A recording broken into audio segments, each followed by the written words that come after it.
அருட்பெருஞ்சோதி அருட்பெருஞ்சோதி தனிப்பெரும் கருணை அருட்பெருஞ்சோதி. நாம் அமர்ந்துள்ள இடத்தை சுற்றிலும் நல்ல தெய்வீக அருளாற்றிலே நிறைந்துள்ளன. தெய்வீக அருளாற்றல் அலையலையாக பாய்ந்து எங்கள் உடலையும் உள்ளத்தையும் தூய்மையடைய செய்கிறது என்று நாங்கள் உணர்கிறோம்.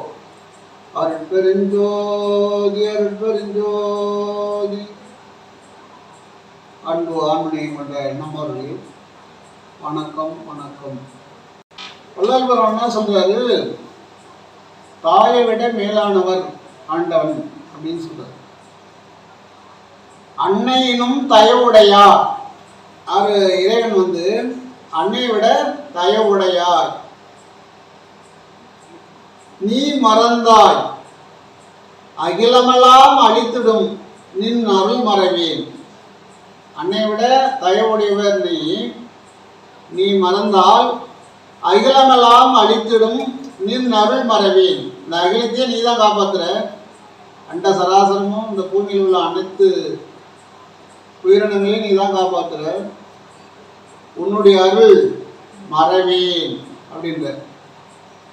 இது தருணம் அருள் ஜோதி விரைந்த அருளே அப்படின்ற. கேட்குறப்ப விரைந்து கொடு அப்படின்னு கேட்குற. நான் மறந்தே எனும் நீ மறக்க மாட்டாய். நான் மறந்தாலும் நீ மறக்க மாட்டாய். இதுவரையில் தேவர்களை மறந்தேன், திருமாலை மறந்தேன், பிரம்மாவை மறந்தேன், ருத்ரனை மறந்தேன், என் உடம்பை மறந்தேன், உயிரை மறந்தேன், உணர்ச்சியை மறந்தேன், உலகத்தை மறந்தேன். ஆனால் உன்னை மறந்தறியேன். என்ன சொல்றாரு? எல்லாரையும் வந்துட்டேன், தேவர்கள் எல்லாம் மறந்துட்டேன், உடம்பையும் மறந்துட்டேன், உயிரையும் மறந்துட்டேன், ஆனா உன்னை மறந்தறியேன் அப்படின்ற. இப்ப எதை மறந்தாலும் உன்னை மறக்க மாட்டேன்றார். அப்படியே உடம்பு அப்படியே பிடிக்கிறார். பால் மறந்த குழவியை போல் அப்படின்னா, ஒரு பிள்ளை பால் மறக்காத வரைக்கும் அது தாயினுடைய பாசம் அதிகமாக இருக்கும். பால் மறந்ததுன்னா பாசம் குறைஞ்சிடும். ஏன்னு கேட்டால் அவங்ககிட்ட அந்த ஒரு ஆகாரம் இல்லை. அப்புறம் அந்த ஆகாரத்தான் விரும்பும். அது உடம்பை சாப்பிடும். இல்லை யாராவது கொடுப்பாங்க, வீட்டில் இருக்கிறவங்க யார் கொடுத்தாலும் சாப்பிடும். அப்போ பாசம் கம்மியாக இருக்கும். எல்லாம் பாசம் இருந்துட்டு இருந்தாலும் பாதி போயிடும். அதான் பால் மறந்த குழையை போல் என்னை விட்டு விட்டாயா அப்படின்னு கேட்குறாரு. அந்த பால் தாய்ப்பால் பூலோகாமிர்தம்னு சொல்லுவாங்க சித்தர்கள். அதை சாப்பிட்டவங்களுக்கு எதிர்ப்பு சக்தி 100% இருக்கும் அப்படின்னு சொல்லுவாங்க. 100% எதிர்ப்பு சக்தி இருக்கும். அவங்க எப்பேற்பட்ட நோய் வந்தாலும் தாங்கக்கூடிய சக்தி அந்த உடம்புக்கு இருக்கும். அந்த பால் தான் அது நல்ல மருந்து அப்படின்னு சித்தர்கள் சொல்லுவாங்க. அது மாதிரி அன்னைக்கு 3 வருஷம் 2 வருஷம் பால் சாப்பிட்ட குழந்தைங்க ஆரோக்கியமாக இருக்குது. அவங்க திடகத்தமாக இருக்கிறாங்க. 90 வயசு 100 வயசு இருக்கிறாங்கன்னு சொன்னால் காரணம் தான். அடியில் அவங்க ஆரம்பத்தில் சாப்பிட்ட பால், அதே போல் ஆகாரங்கள், நல்ல ஆகாரங்கள் சாப்பிட்டதுனால அவங்க போஷாப்பாக இருக்கிறாங்க. அதான் இப்போ வைத்தியத்தில் மிக சிறந்தவர் வள்ளல் பெருமான். வைத்தியத்தில் மிக மிக சிறந்தவர். அனைத்து வைத்தியமும் தெரியும். எல்லா ரசவாதத்திலேருந்து எல்லாமே அவர் கை கூடும். குடம் வைக்கிற மருந்தெல்லாம் அவருக்கு தெரியும். உயிரை காப்பாற்றுற மருந்தெல்லாம் தெரியும். அதான் ஒரு திருமுகத்தில் எழுதுவார். 2 வருஷமாக பதப்படுத்தி வைத்த மருந்தானது கவனக்குறைவால் தவறிவிட்டது. அதை நினைத்து சஞ்சலப்படுகிறேன் அப்படின்ற. அந்த மருந்து வீணா போச்சு, இத்தனையோ உயிரை காப்பாற்றிருக்கலாம், அதை நினைத்து சஞ்சலப்படுகிறேன். 2 வருஷமா அதை பதப்படுத்தினேன் அப்படின்னு சொல்றாரு. இந்த மாதிரி வைத்தியத்தில் மிக சிறந்தவர். அதான் நமக்கும் சொல்லுவார். சைவத்தில் இருக்கிறவங்க, சன்மார்க்கத்தில் இருக்கிறவங்களுக்கு இந்த மாதிரி உடம்பு நலிவு ஏற்பட்டால் அந்த உடல் நலிவுக்கு உடல் வளம் பெற உணவு வகைகள் அப்படின்றார். உடல் வளம் பெற உணவு தான் அது எடுத்துக்கிறது இல்லை. அது இவ்வளோ இருக்கு அப்படின்றது யாருக்கும் தெரியாது. அதான் சொல்றாரு. அவர் சொல்றது பழம் கணக்கு, அது நமக்கு புரியாது.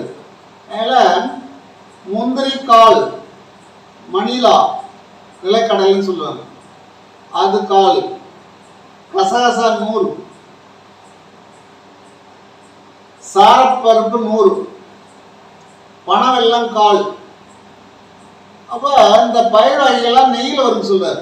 இந்த உடம்பு போஷாப்பாக இருக்கணும், உடம்பு திடகத்தமாக இருக்கணும், அவங்களுக்கு உடம்பு எந்தவித குறைபாடும் இருக்கக்கூடாது, அணுக்கள் வீரியமாக இருக்கணும். உடம்புல கோடான கோடி அணுக்கள் இருக்குது, பல கோடான கோடி அணுக்களால் ஆனது இந்த உடம்பு. அதில் சிலருக்கு பார்த்தா அணுக்கள் வந்து நலிவடைஞ்சிருக்கும். அதுதான் அது திடம்பட உணவு எடுத்துக்கங்க அப்படின்ற. இது இளம் வயசுல இருக்கிறவங்க எடுத்துக்கலாம். ஏன்னு கேட்டால் அவங்க வந்து அவங்களுடைய சங்கதிகள் வந்து வீரியமாக இருக்கும், அவங்க வரக்கூடிய குழந்தைகள் வந்து வீரியமாக இருக்கும், அறிவழியாக இருக்கும். அதில் ஒரு சினிமா படத்தில் சொல்லுவாங்க, நிலம் புதிது விதை பழுது அப்படின்னு சொல்லுவாங்க. அதுபோல இந்த அணுக்கள் வந்து பழுதா இருந்தா அதனுடைய அந்த குழந்தைகளுடைய வீரியம் குறையும். அதனால இப்படி சாப்பிடக்கூடிய உணவுகள் தானே இது. அதான் சொல்லுவார், வித்தினில் வித்தாய் வித்திடை வித்தாய் அத்தூர் அமைந்த அற்பறிஞ்சோதினார்.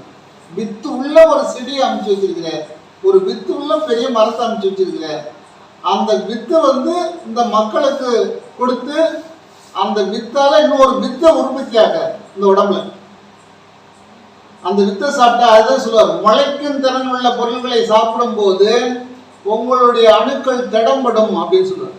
உங்களுடைய அணுக்கள் திடமாக இருக்கும் அப்படின்னு சொல்லுவார். முளைப்பு திறன் உள்ளத முடிந்த முடிவான அதி தீவிர நிலைக்கு வரும்போது நீங்கள் முளைப்பு திறன் இல்லாத ஆகாரத்தை உண்ண வேண்டும் அப்படின்னு சொல்லுவார். எப்போ நமக்கு இருந்த வீரியம் போதும், அந்த அணுக்கள் எல்லாம் மாறணும். உடம்புல கோடான கோடி அணுக்களும் மாறினாதான் அந்த உடம்பு வந்து சுத்த தேகம் பெறும். அது முடிந்த முடிவான கட்டத்தில். அப்போ பார்க்கும்போது வள்ளல் பெருமாள் வெறும் நரம்புலாம் தெரிஞ்சுதான். அவரு கையில் அதான் துணி போட்டு மூடிட்டு இருந்தார். எலும்பு அப்படியே எத்தனை இருக்குன்னு எண்ணலாமா, நரம்பு அப்படியே தெரியுமா, எல்லா நரம்பும். அப்போ அந்த அளவுக்கு பக்குவப்படுத்தினார். அதான் அவர் என்ன சொல்றாரு, இப்படி இது ஒரு மருந்து அப்படின்றார். மருந்துல ரொம்ப வித்தகர் வள்ளல் பெருமாள். அந்த முந்திரியில ஏகப்பட்ட சத்து இருக்கு, அந்த அணுக்களை காப்பாற்றக்கூடிய சக்தி முந்திரியில் இருக்கு. அதே போல மணிலாவில் ஏகப்பட்ட சத்து இருக்கு, அம்மான்னு சொல்லிட்டே போகலாம். இந்த மின்சஸ் சரியா வராத பெண்கள் கூட இந்த மணிலாவை சாப்பிட்டு வந்தாங்கன்னா மாச கணக்கில் சாப்பிடணும், ஒரு நாளைக்கு இல்லை, டெய்லி ஒரு 50 கிராம் சாப்பிட்டு வந்தாங்கன்னா சரியாயிடும். அப்பேற்பட்ட சக்தி அதில் இருக்கு, அடிக்கிட்டே போகலாம் மண்ணில். அதே போல கசகசா வந்து இந்த உஷ்ணநிலையை சமப்படுத்தும், சமமாக்கி உஷ்ணம் ஏறாத பாதுகாக்கும். அதே சமயத்தில் அந்த அணுக்களுக்கு வீரியம் கொடுக்கும். அதனால கசகசா. இந்த சாரப்பருப்பு இருக்குது, அது வந்து அணுக்கள் வந்து வீரியப்படும், சாரப்பருப்பு. இப்போ இதெல்லாம் ஏன் சொல்றேன்னா, இந்த வித்தை நீங்க சாப்பிட்டீங்கன்னா உங்க உள்ள ஒரு வித்து உண்டாகும். உடம்புல நல்ல தரமான வித்து, 24 கேரட்னு சொல்றாங்க, அந்த மாதிரி சுத்த தங்கம் மாறி இந்த அணுக்கள் மாறும். நீங்க எங்கேயும் போய் கையாந்த வேண்டியதில்லை. இது சாதாரண மனுஷன் செய்து சாப்பிடக்கூடியது தான் அப்படின்னு சொல்றாரு.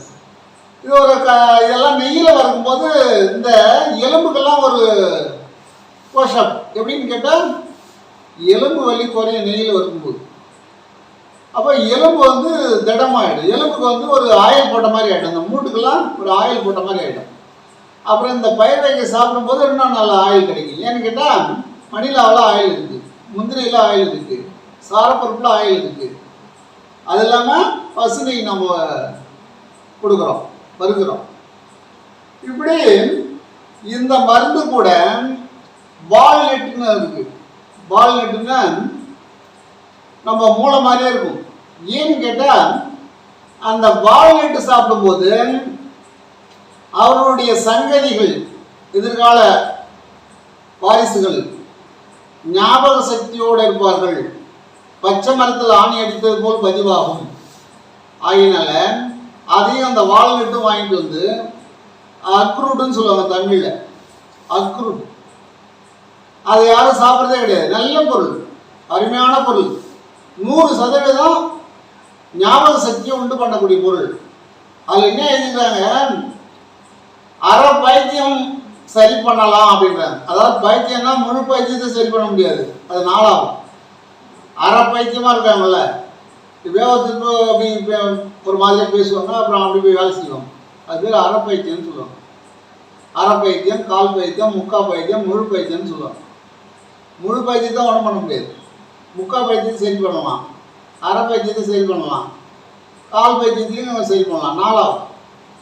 பைத்தியத்தை குணமாக்கும், அதாவது மனநலம் பாதிக்கப்பட்டவங்களை அந்த அக்ரூட் வந்து குணப்படுத்தும்.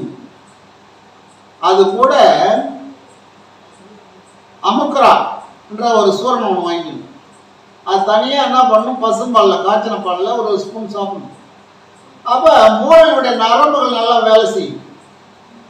மூளை நரம்பு நல்லா வேலை செய்ய இந்த அக்ரூட் வந்து பதிவு பண்ணும்.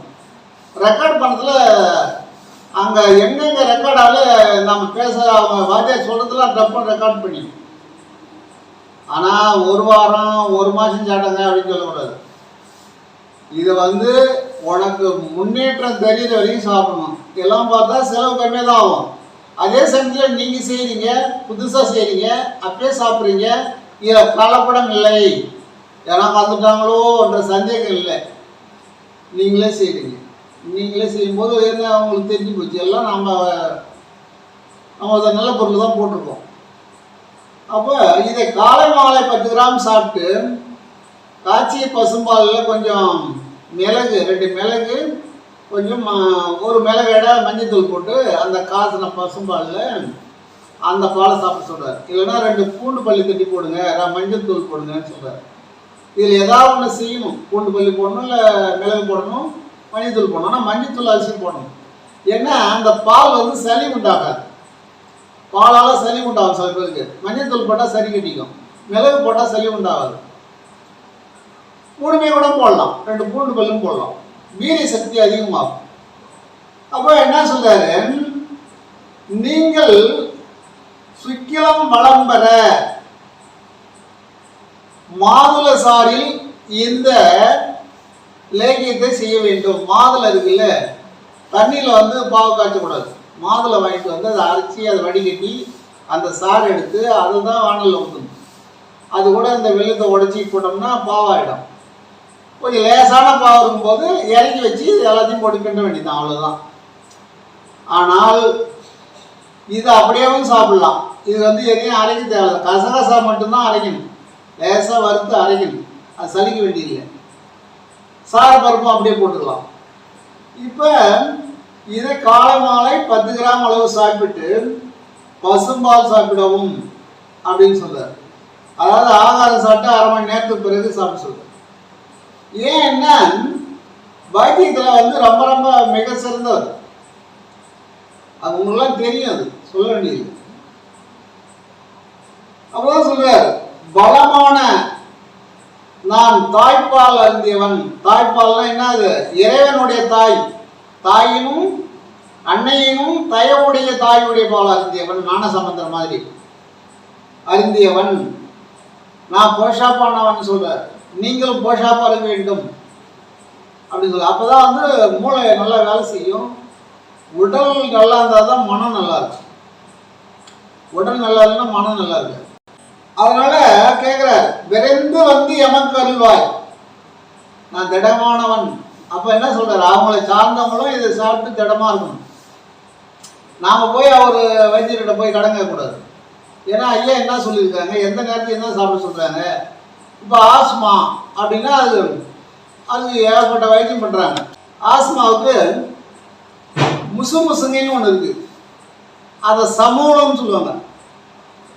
வேரோட பிடிங்கி வந்து நல்லா அழைச்சிட்டு அதை சின்ன சின்னதாக கட் பண்ணி பசும்பாலில் ஊற வைக்கணும். ஒரு 12 மணி நேரம் காலைல ஊற வச்சோம்னா சாயந்தரம் எடுத்து தண்ணியில் அழைச்சிட்டு நிழலில் உலர்த்தணும். அவ்வளோதான். அது நல்லா நிழல்லே காய்ஞ்ச பிறகு அதை எடுத்து மிளகு, ஜீரகம் இதெல்லாம் போட்டு அரைச்சி வச்சுக்கலாம். வச்சுட்டு ஒரு ஸ்பூன் போட்டு கொதிக்க வச்சு அதில் பனவெல்லம் போட்டு சாப்பிடலாம். அவங்களுக்கு அந்த படிப்படியாக அந்த ஆஸ்மா போகிற இடம் தெரியாமல் போயிடும். ஏன்னா ஆஸ்மா இருந்தால் மனசில் பயம் வரும்.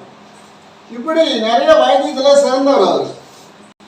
அதான் சொல்ற, பிரம்மாவை மறந்தேன், விஷ்ணுவை மறந்தேன், ருத்ரனை மறந்தேன், ஆனா அனைத்து தேவர்களையும் மறந்தேன், என்னுடைய உணர்ச்சியை மறந்தேன், இந்த உலகத்தை மறந்தேன், ஆனால் உன்னை மறக்கவில்லை, உன்னை மறந்தறியே, விரைந்து வந்து எனக்கு அருள்வாய். 2வது சொல்றாரு, விரைந்து வந்து எனக்கு அருள்வாய் அப்படின்றார்.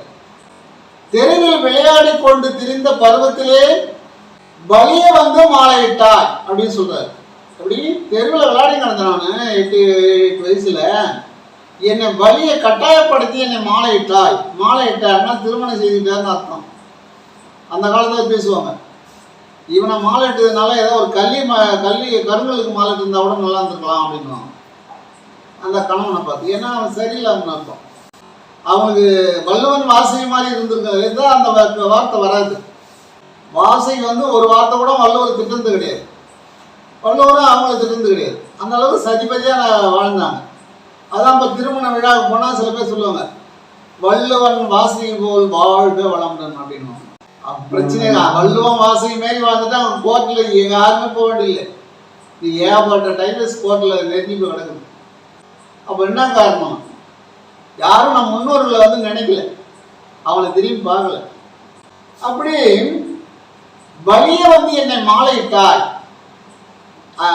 இளைய பருவத்தில், அதாவது தெருவில் விளையாடி கொண்டு இருக்கக்கூடிய பருவத்தில் அப்படின்னு சொல்ற. சிறு வயதில் உனக்கு இருந்த ஆசை என் மேல் இப்பொழுது இல்லையா அப்படின்னு கேட்குற. சின்ன வயசுல இருந்த ஆசை ஏன் உனக்கு மறந்தது அப்படின்னு கேட்குற.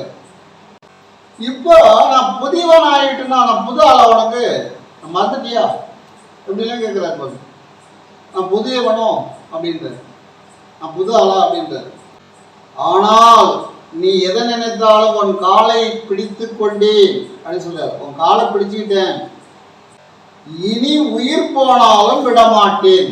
இப்படி வரணும் பக்தினா. எப்படி உயிர் போனாலும் விட மாட்டேன், அவன் காலை பிடிச்சிக்கிட்டேன் அப்படின்ற. இது போல பக்தி யாராச்சும் பண்ணியிருக்காங்களா? யாருமே கிடையாது, பண்ணியிருக்க மாட்டாங்க. எல்லா சித்தர்களும் அம்மாட்ட இறைவனை நினைச்சிட்டே இருந்தாங்க, சிவ சிவ சிவ சிவ சிவான்னு நினைச்சிட்டு இருந்தாங்க. ஆனால் சிவன் வந்தார்.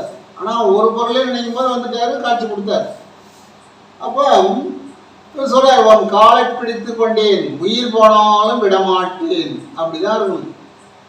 அதுதான் வந்து தவம், அதுதான் மேலே போகிறதுக்கு அர்த்தம். பிடிவாதமாக இருக்கணும், உடும்பு பிடிமே இருக்கணும். உடும்பு பிடிச்சின்னா நீ அது உடும்பு ஒரு முதுகில் ஒரு கவர் கட்டிடுவாங்க, ஒரு மலை மாதிரி தூக்கி போட்டாங்கன்னா அது பிடிச்சிக்கும்.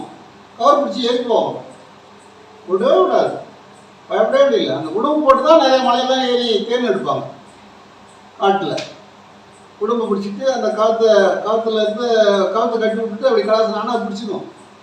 அதன் பிறகு அவங்க ஏறி போய் தேனை எடுத்துட்டு அப்புறம் அதுக்கு ஒரு சைக்கிள் கொடுப்பாங்க. அப்படி விட்டு விட்டு காலத்தை ஆட்டும்போது அது வந்துடும், அவங்க கூப்பிட்றாங்க அப்படின்னு. ஆனால் ஏறும்போது மாதிரி ஆட்டக்கூடாது, விட்டுடும். ஏறும்போது ஸ்டெப்பாக போயிட்டு இருப்பாங்க. அது மாதிரி உடுப்பு பிடி போல் இருந்தேன், உன் காலை பிடித்து கொண்டேன், இனி உயிர் போனாலும் விடமாட்டேன், உன்னுடைய திருவரவை காணாமல் உண்ணமாட்டேன், உன்னுடைய திருவரவை காணாமல் உண்ணமாட்டேன், உறங்க மாட்டேன், பிறரோடு பேச மாட்டேன், அவிழ்ந்த ஆடையை எடுத்து உடுத்த மாட்டேன். துணி அவுத்துரி கீழே வந்தாலும் சரி, கோமணத்தாலும் வளர்ந்து போனதால் அதை எடுத்து கூட நான் உடுத்த மாட்டேன். எப்படி அடம் பிடிக்காது பாருங்க, எப்படிலாம் அடம் பிடிக்காது, நல்லா உள்வு வாங்கி பாருங்க. உடுந்த அவிழ்ந்து போன ஆடையை கூட எடுத்து நான் உடுத்த மாட்டேன் அப்படின்ற. அருந்தவர் நேரினும் பொருந்த மாட்டேன் அப்படின்ற. அருந்தவர்னா ஒன்றும் மனைவி, அவங்க வந்து இப்போ என்ன பதில் கொடுக்கணும், அக்கா தங்கச்சி அண்ணன் தம்பி இவங்கெல்லாம் வந்து அவங்க தான் உற்ற உறவு. அவங்களுக்கு பதில் சொல்லணும். அவங்களே வந்தாலும் பேச மாட்டேன், பொருந்த மாட்டேன்னா பேச மாட்டேன்னு அர்த்தம். அருந்தவர் வந்தாலும் பொருந்த மாட்டேன், பேச மாட்டேன் அப்படின்ட்டு. அடுத்து, இனி நான் பாயில் படுக்க மாட்டேன், உன்னுடைய திருவரவை காணாமல் பாயில் படுக்க மாட்டேன், உண்ண மாட்டேன், உறங்க மாட்டேன், அடுத்தவரிடத்தில் பேச மாட்டேன். எவ்வளோ ஒரு கண்டிஷன், எவ்வளோ ஒரு பக்தி. அன்போடு காண வருவரையும் பேச மாட்டேன்றார். அன்போட வந்து என்னங்க எதை பார்த்து சொல்லுங்கன்னா கூட, உன்னுடைய திருவரவு இல்லாமல் அவரிடத்துல பேச மாட்டேன் அப்படின்றார். அருள் ஜோதி மீது ஆணை அப்படின்ற, இந்த ஜோதி அருள் ஜோதி மீது உன் மீது ஆணை அப்படின்றார். அப்படியே அருட்பெருஞ்சோதி ஆண்டவர் மீதே ஆணை சத்தியம்ன்றார். வள்ளல் பெருமான் வந்து இப்படி திட்டவட்டமாக கூறுவதை கண்டு இறைவன் இறக்கப்பட்டான். ஏற்பட்ட ஆள் தானே நமக்கு வேணும் அப்படின்னு இறக்கப்பட்டான். இது என்ன தெரிஞ்சுக்கிறோம் நாமன்னா, அவருடைய திடமான உறுதியை இப்ப நம்ம தெரிஞ்சுக்கிறோம். அவர் எவ்வளவு உறுதியோடு இருந்தார். அதுதான் வந்து நாமும் இது போல உறுதியா இருக்கணும். ஆனால் அவரை மாதிரி நம்மளால இருக்க முடியாதுன்னு நினைச்சே இருக்க முடியாது. முயன்று பார்ப்போம், ஏறுவோம். இப்போ இமயமலையில கை இல்லாத விரல் இல்லாத கூட ஏறி போய் சாதனை படிச்சிருக்காங்க. கை உள்ளவங்க எல்லாமே இறந்து அது வேற. சில மாற்றுத்திறனாளிகள்லாம் ஏறி சாதனை படிச்சிருக்காங்க. விரல் இல்லாதவங்களாம் எப்படி ஏறி போனாங்க, இமயமலையில் ஏறி சாதனை படிச்சிருக்காங்க. அதே போல் மாற்றுத்திறனாளிகள் ஏகப்பட்ட சாதனை படிச்சிருக்காங்க. வெளிநாடுல அவங்க கூட விளையாடி பரிசு வாங்கி வந்திருக்காங்க. ஏன்? திடகதமான உறுதியான மனம். நாம் மாற்றுத்திறனாளி, நம்மளால ஒன்றும் பண்ண முடியாது, நம்ம கை காலெல்லாம் ஸ்ட்ராங்கா இல்லை அப்படின்னு அவன் நினைச்சிருந்தா வெளிநாடு போய் வர முடியாது. வெளிநாடு போய் விளையாட்டு பரிசு வாங்கி வந்துட்டாங்க. எது சொல்றேன்னா, திடகதம் மனத்திடம். வள்ளல் பெருமானம் போல மனம் திடமாக இருக்க வேண்டும். இறைவனுக்கு நான் அது கொடுக்குறேன் இது கொடுக்குறேன் லஞ்சம் கொடுக்குறேன்னு சொல்லக்கூடாது.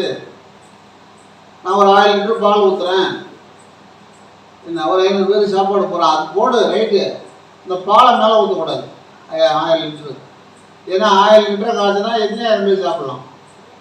ஒரு 5000 பேர் சாப்பிடலாம். 5000 பேரில் ஒரு 10 பேராவது மனசார வளர்த்துவாங்க. 10 பேராவது ஒரு மகான் வந்து அதை சாப்பிடுவாங்க. 5000 பேரில் 10 பேர் இல்லை, ஒரு 10 மகான் வந்து சாப்பிடுவாங்க. தெரியாது, மகானை பார்த்தா தெரியாது. அவங்க எலும்புமா அவங்களுடைய உருவமே ஒரு மாதிரியா இருக்கும். யாரும் அவங்கள மதிக்க மாட்டாங்க. அதுபோல நாம என்ன புரிஞ்சுக்கணும்னா, அது மாதிரி திடமான மனம் வேண்டும். இனி அரைக்கணமும் விடமாட்டேன். அரை நிமிஷம் நேரம் கூட உன்னை விடமாட்டேன் அப்படின்ற. அப்படி நீ எனக்கு வந்து அருள் செய்யவில்லை என்றால் 1000 கோடியாக வட்டி இட்டு வாங்குவேன். நல்லா புரிச்சுங்க, எப்படி மிரட்டாரு பாருங்க. உன்ட வட்டி போட்டு வாங்க, 1000 கோடி வட்டி இட்டு வாங்குவேன். இது போல யாராவது பேசியிருக்காங்களா இது வரைக்கும்? வள்ளல் பெருமான் தவிர யாரும் இந்த மாதிரி பேசுன மாதிரி எனக்கு தெரியல. மற்றவங்களுக்கு தெரிஞ்சிருக்கலாம், எனக்கு அந்த மாதிரி இது வரைக்கும் கிடைக்கல. வட்டி இட்டு வாங்கணும்னா அது எப்ப விட்ட ஒரு மிரட்டரா இருப்பாருங்க. 1000 கோடி. துரியோதன உண்மை ஒரு பொண்ணு பார்க்கறதுக்கு போயிட்டு சுந்தரிய அவன்கிட்ட இருக்கிற நகையெல்லாம் எல்லா பொருளையும் கொடுத்துட்டான். ஆஞ்சநேயர் விட்டு தூத்தினாங்க. அதை கடலை ஒன்று தெரியுது. ஏன்னா அவனை அழிக்கணுன்ற எண்ணத்துல. அது போல 1000 கோடி வட்டி இட்டு வாங்குவேன் அப்படின்றார் இறைவன்கிட்ட. வட்டி போட்டு வாங்குவேன் அப்படின்றார்.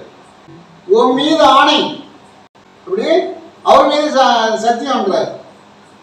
உன் மீது ஆணை, விரைந்து வந்து அருள் புரிவு. சீக்கிரமா வரணும், விரைந்து வா அப்படின்றார். மிரட்டுறார். அன்பு அதிகமாகி போச்சு.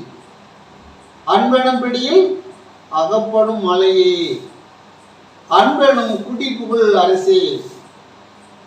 அன்புக்கு அரசே குடிப்பு. அன்பெனும் குடிப்புகள் அரசே, அன்பெனும் கரத்தமுர் அமதி. இந்த அன்புக்கு இதெல்லாம் அடங்கிடும் அப்படின்ற. அதுவும் என்ன சொல்றாரு, விரைந்து வந்து அருள வேண்டும். ஒரு நாழிகையில் வர வேண்டும். ஒரு நாழிகையில் நீ விரைந்து வர வேண்டும் அப்படின்றது. ஒரு நாழிகையில் வந்து எனக்கு அருள் தர வேண்டும் அப்படின்ற. அப்போ எவ்வளவு ஒரு திடகத்தமாக இறைவனை எப்படி மிரட்டுகிறார் பார்த்தீங்களா? ஆகினால நாமும் திடகத்தமாக அவர் சொன்ன வழியிலே அவர் சொன்னதை பின்பற்றினால் எதுவும் நடக்காது கிடையாது. நடக்கும். அவரை மாதிரி திடமாக இருக்க வேண்டும். அதனால அதான் சொல்லுவார், காக்கும் தெய்வம் ஓட்டாண்டி அவன் காலம் வர மாட்டாண்டி. எப்படி சொல்றாரு? காக்கும் தெய்வம் ஓட்டாண்டி அவன் காலம் வர மாட்டாண்டி. காலம்னா எமன். மார்கண்டனுக்கு சிவசங்கரனார். இப்ப மார்கண்டன் என்ன பண்ணான்? சிவனை லிங்கத்தை அப்படியே கட்டி பிடிச்சிக்கிட்டான். அது லிங்கம் நினைக்கல, சிவன் நினைச்சிட்டான். சிவனே நினைச்சான். சிவன் வந்துட்டார். சொன்னதே சொல்றாருன்னு நினைப்பீங்க. எப்படி உயிர் எண்ணின? நீ என்ன நினைக்கிற அதுவும் நடக்கும். நீ நீர்ல மறைனா நீர்ல மறையலாம், காத்துல மறைனா காத்துல மறையலாம், தண்ணியில மறைனா தண்ணியில மறையலாம். ஆனா வள்ளல் பெருமான் மாதிரி கற்பூரமாக கரைவதுதான் கடினமானது.